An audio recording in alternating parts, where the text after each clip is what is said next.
So far, we have seen how the Indus Valley or the Harappan civilization was discovered right here on our own Indian subcontinent, right? This was discovered around 4,500 years ago.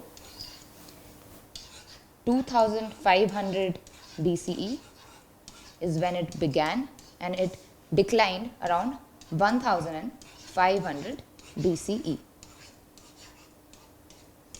This was right here in our own Indian subcontinent on the northwestern part of India. So now let's find out more about it. So there were people living in these cities, right? Well, take a look at this picture, which has been taken from an actual site which has been excavated from that civilization. Just imagine people bustling around here. So let's learn more about town planning. Let's go on a virtual tour now. So let's see how the houses in this civilization were built. Firstly, there were these citadels which were fortified for protection, right? And in these citadels, there were other important buildings such as the granaries and also the great bath. Now we're going to look at the granaries. This is the granary and this is the great bath.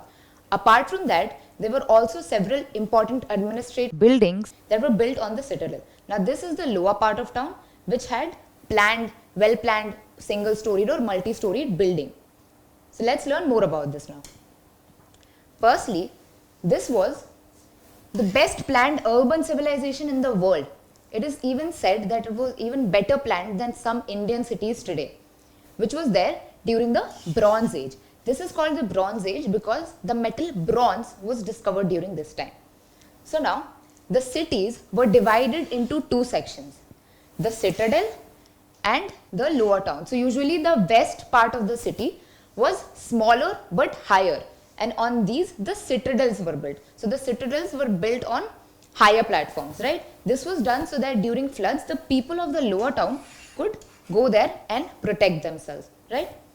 So on the west side was the citadel.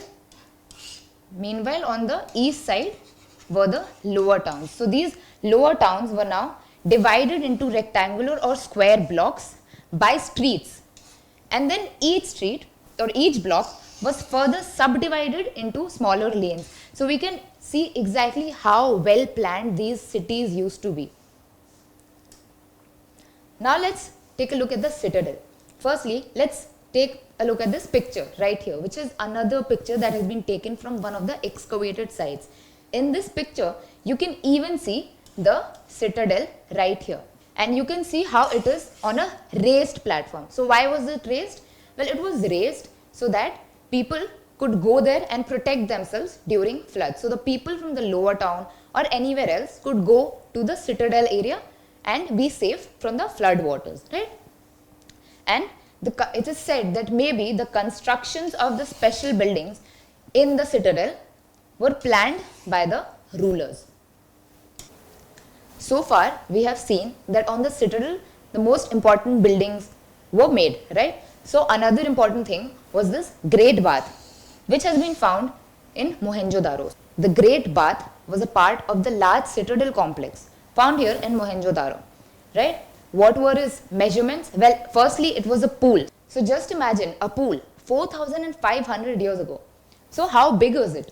Well, it was 39 feet long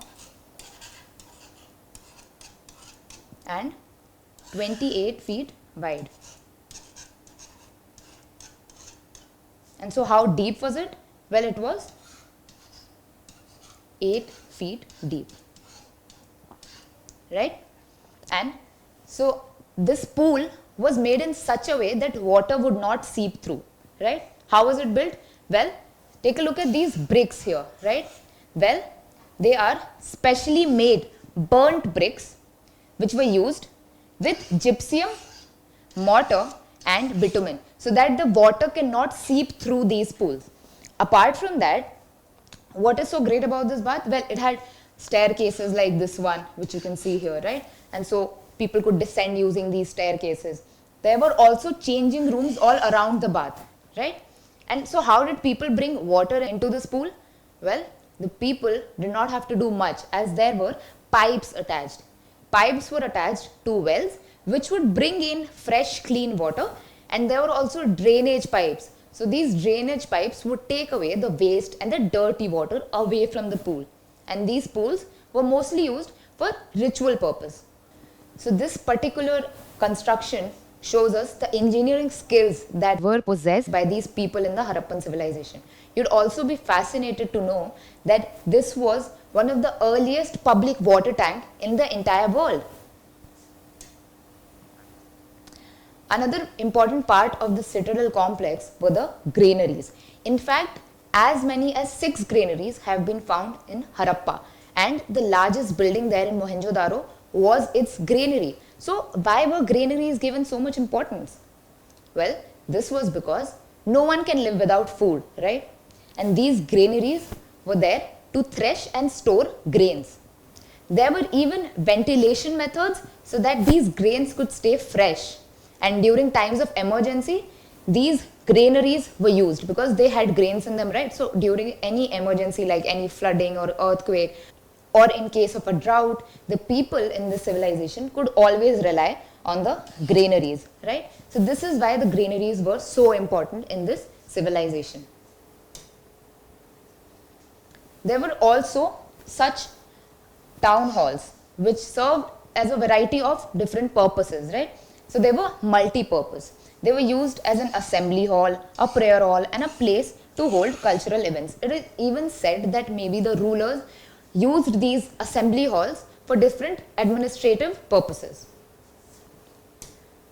Now let's take a look at the lower town. This is where the people like you and me lived.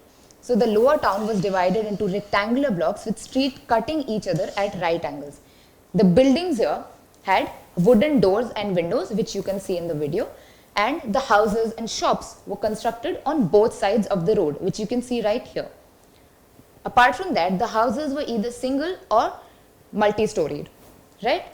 So we can understand that even from movies such as this Mohenjo-daro, we can learn so many different facts about history. Now let's take a look at the Harappan houses. Well, most of these houses were planned beforehand, right? And these were made of burnt bricks.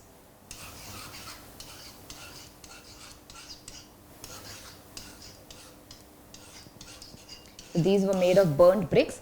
These were built on a higher platform so that they can escape the different problems that they could have faced because of floodings, right?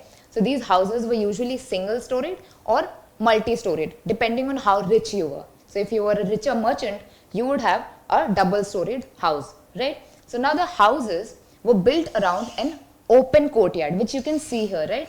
This is the open courtyard, and the entire house is built around this open courtyard. And the kitchens were usually on one side of the courtyard. These houses had well-sized rooms, bathrooms, and solid staircases, as well as water wells. So the houses had wells inside, right? And these also had windows and doors which were made out of wood. So this actually tells us how well planned even the houses were from within. These houses also had a drainage system. So now let's check out their drainage system. Now, can you imagine these people 4,500 years ago had covered drains? Well, these covered drains ran along the main streets, which you can see here. So this might be one of the main or the larger drains, right? So these were attached to drains from within the houses, and these houses had sloped floors in their kitchens and in their bathrooms so that the wastewater can easily reach the main drains which were there along the streets, right? These drains also had manholes, which we even have today, for inspection and cleaning at regular intervals. So from that we can actually understand how much importance was given to cleanliness even back then. So from all of that, we can understand just how well planned the cities were. In fact, some people say that they were better planned than some Indian cities today. So that definitely speaks volumes, right? Now these houses or all the buildings, even the citadels, were built using burnt bricks, which were laid in an interlocking way, because of which some of these buildings have survived the ravages of time. And we get to learn and see many different things or many different aspects of the Harappan civilization because of these buildings. Don't forget to subscribe to our channel and hit the bell icon. You can also register for free on deltastep.com or download the DeltaStep app and get easy access to more than 5,000 amazing videos as per your school syllabus. Master each topic with our adaptive practice technology. Get million+ questions with step-by-step solutions and unlimited mock tests. Get all your doubts resolved instantly. Learn via games and get a chance to win amazing prizes like PlayStations and iPads. So, at DeltaStep, learning is not just fun and easy, it's rewarding too. So, register for free now.